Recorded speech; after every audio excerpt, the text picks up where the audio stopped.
नमस्कार दोस्तों, स्वागत है आप सबका आपके अपने YouTube चैनल जॉब नोटिफिकेशन पिटारा पर। कैसे हो आप सब? सबके मन में एक संदेह चल रहा है कि रीट का जो एग्जाम हुआ था लेवल 1 और लेवल 2 के लिए, उसकी कट ऑफ क्या जाने वाली है। बहुत सारे YouTube चैनल इस पे वीडियो बना चुके हैं और बहुत ज़्यादा हाई कट ऑफ वो बता रहे हैं। देखा, ऐसा कुछ नहीं होने वाला। इसके 4-5 रीज़न भी दूंगा मैं क्यों अब की बार कट ऑफ इतनी ज़्यादा नहीं जाएगी।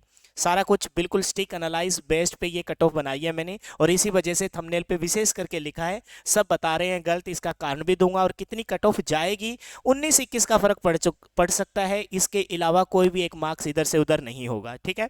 तो वीडियो में लास्ट तक बने रहना, एक एक बात को अच्छे से डाउट आपके क्लियर करेंगे। जितने भी मेरे बहन भाई है वो इस चैनल पे नए हैं तो चैनल को सब्सक्राइब कर लेना, नोटिफिकेशन बेल को ऑन कर लेना और अपने स्टडी रिलेटेड ग्रुप में शेयर कर देना, क्योंकि इस चैनल पर कंप्लीट और स्टिक जानकारी आप लोगों के साथ शेयर की जाती है। देखो, जो पिछला जो एग्जाम हुआ था, वो रीट का जो एग्जाम कंडक्ट करवा रहे थे, मैंने कहा था ना आपको 4 या 5 रीजन दूंगा कि क्यों कट ऑफ ज्यादा नहीं जाएगी। तो उसको कोई अदर बोर्ड ले रहा था, कोई एनसीईआरटी बोर्ड ले रहा था, कोई और कोई बोर्ड ले रहा था। लेकिन अब की बार जो रीट का जो एग्जाम है वो अधीनस्थ चयन बोर्ड है ना, अधीनस्थ चयन बोर्ड ने अब की बार रीट लेवल 1 और लेवल 2 का ये एग्जाम लिया है। और आपको पता है इसका इतिहास क्या रहा है। पीछे इसने एक एग्जाम कंडक्ट करवाया था कंप्यूटर अनुदेशक का, तो कट ऑफ जो गई थी ना, उसके अनुसार भी बच्चे क्वालिफाई नहीं कर पाए थे, यानी कि पोस्टें भी खाली चली गई थी। तो इसकी कट ऑफ इतनी नहीं जाती जितना तुम अंदेशा लगा के सोच रहे हो। पोस्टें खाली रह जाती है तो इतनी ज़्यादा कट ऑफ नहीं जाएगी, पहला रीज़न। दूसरा रीज़न कि पिछली बार जो पोस्टें थी वो लगभग तकरीबन 11,500 पोस्ट थी, और अब की बार पोस्टें इससे डबल है। डबल पोस्ट है तो नॉर्मल सी बात है कि कट ऑफ इतनी ज़्यादा नहीं जाएगी। दूसरा रीज़न। तीसरा रीज़न कि पिछली बार क्या था कि जो डेट थी ना एग्जाम की, उसको आने के बाद ना आपको बहुत सारा टाइम मिला था प्रिपरेशन करने के लिए, लेकिन अब की बार इतना टाइम आपको नहीं मिला प्रिपरेशन करने के लिए। 3 रीज़न। चौथा रीज़न क्या, पिछली बार जो कैंडिडेट थे अप्लाई करने वाले, पोस्टें कम थी, कैंडिडेट ज़्यादा थे। लेकिन अब की बार आपको पता है कि पोस्टें डबल है और कैंडिडेट पिछले के कंपैरिजन में कम है। ये चौथा रीज़न था। पहला रीज़न कि अधीनस्थ चयन बोर्ड ने लिया है, पोस्टें जितनी हो लेकिन कट ऑफ इनकी इतनी खतरनाक जाती है कि पोस्टें खाली रह जाती है। दूसरा रीज़न मैंने बताया कि पोस्ट है ना, वो पोस्ट पिछली बार कम थी, अब की बार डबल पोस्ट है, और प्लस में पिछली बार तैयारी करने का आपको मौका ज़्यादा मिला था। चौथा रीज़न मैंने बताया क्या, कि जो मेन जो मुद्दा है कि वो ये था कि हर बार एग्जाम जो होता था ना उसमें नेगेटिव मार्किंग नहीं होती थी। सबसे इंपॉर्टेंट पॉइंट है ये। 5 पॉइंट मैंने बताने के कहा था आपको।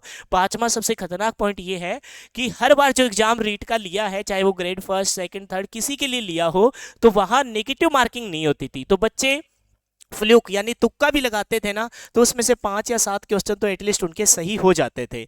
लेकिन अब की बार नेगेटिव मार्किंग है। नेगेटिव मार्किंग है तो इसका मतलब ये हुआ कि जिन्होंने तुक्का लगाने की कोशिश की है, क्योंकि जिनको आदत नहीं है ना नेगेटिव मार्किंग वाले एग्जाम अटेम्प्ट करने की, तो वो अपनी आदत से बाज नहीं आते और वो 101% लास्ट में तुक्का लगाने की कोशिश करते हैं। और अगर किस्मत अच्छी हो तो सही भी जा सकता है, और किस्मत अच्छी ना हो तो आपका क्वेश्चन गलत हो सकता है। इस वजह से सही क्वेश्चन भी आपके कुछ न कुछ तो कटे ही कटेंगे। तो नेगेटिव मार्किंग होने के कारण अब की बार कट ऑफ ज़्यादा नहीं जाएगी। तो ये मेन रीज़न थे कि कट ऑफ ज़्यादा क्यों नहीं जाएगी। अब बात करते हैं कि कट ऑफ फाइनली जाएगी क्या। अच्छा, एक और, मैथ और साइंस वाले बच्चों को अच्छे से पता है कि टेक्निकल जो सब्जेक्ट उन्होंने जो पढ़ा है उसके अनुसार क्वेश्चन नहीं आए।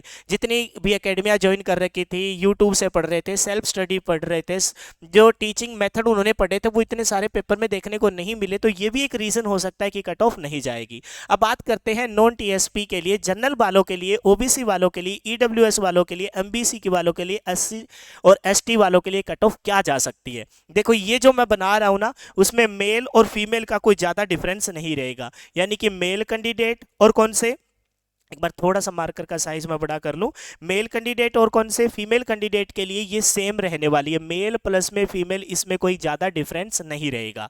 लेकिन फिर मैं जो टीएसपी वालों के लिए बनाने वाला हूं, जो कट ऑफ जो मैंने स्टिक एनालाइज किया है, उसके लिए मेल और फीमेल दोनों पे थोड़ा सा स्लाइटली सा फर्क रहेगा। तो दोनों चीज़ों से बात करेंगे कि मार्क्स कितने चाहिए और परसेंटेज मार्क्स उनके कितने चाहिए। वो सारी बातें हम डिस्कस करेंगे। लास्ट तक बने रहना और फिर मेरे को कॉमेंट बॉक्स में आप जरूर बताना कि आपके आखिरकार मार्क्स कितने आए हैं। तो बात करते हैं जनरल वालों के लिए, जो मार्क्स आपको ऑब्टेंड करने होंगे वो 200 से लेकर 205 अगर मार्क्स है तो आप कंपटीशन फाइट में हो, हाँ जी, बिल्कुल सही सुना। 200 से लेकर 205 मार्क्स अगर आपके हैं, यानी कहूं कि तकरीबन अगर आपके 65% मार्क्स अगर आए हैं या इससे ज्यादा है तो आपके चांस 101% है। बात करते हैं ओबीसी वालों के लिए, तो ये जो रहने वाली है 195 से लेकर 200 तक अगर मार्क्स आपके आए हैं तो आप 101% फाइट में हो।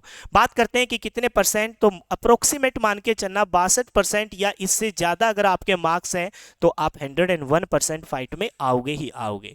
फिर बात करते हैं ईडब्ल्यूएस वालों के लिए। ईडब्ल्यूएस वालों की कट ऑफ थोड़ी सी ओबीसी वालों से कम जाएगी और वो रहेगी 193 से लेकर 198 तक, 193 से लेकर 198 तक।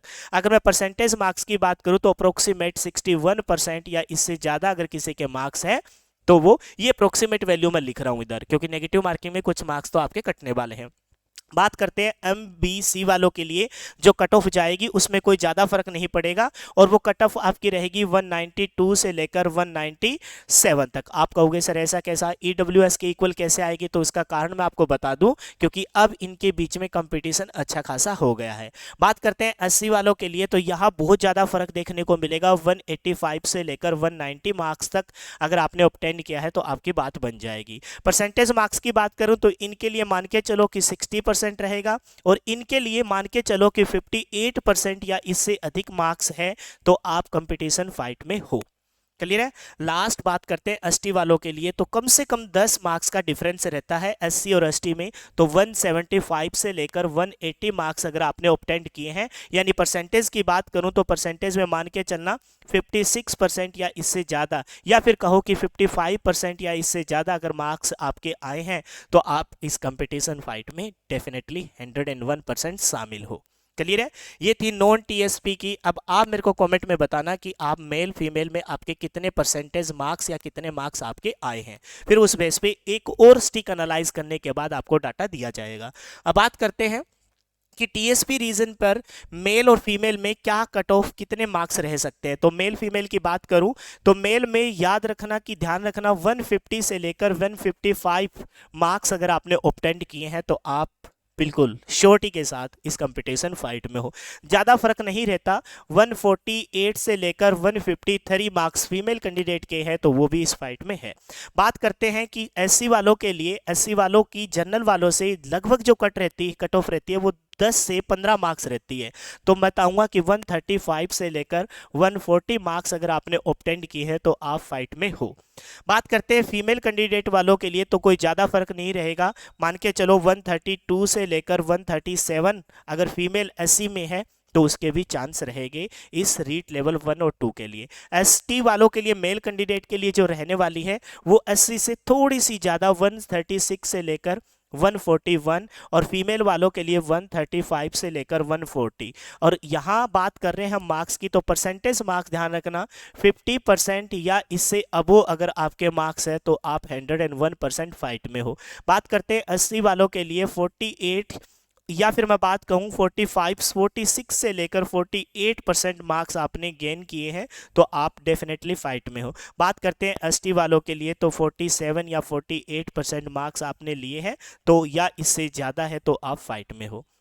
अब आप मेरे को कमेंट करके बताना कि आपके मार्क्स कैसे आए। ये कट ऑफ ऐसे नहीं बनाई गई है, बिल्कुल स्टिक और बेसिक एनालाइज करके डाटा और फिर आपको कट ऑफ दी है। एससी एसटी में जो डिफरेंस रहता है वो टीएसपी और नॉन टीएसपी रीजन में बहुत ज़्यादा रहता है, मैंने पहले ही बताया। कम से कम 10 मार्क्स का रहेगा। जनरल, ओबीसी, ईडब्ल्यूएस इनमें कोई ज़्यादा फर्क नहीं रहता। एससी और एसटी की कट ऑफ का अच्छा खासा फर्क रहता है।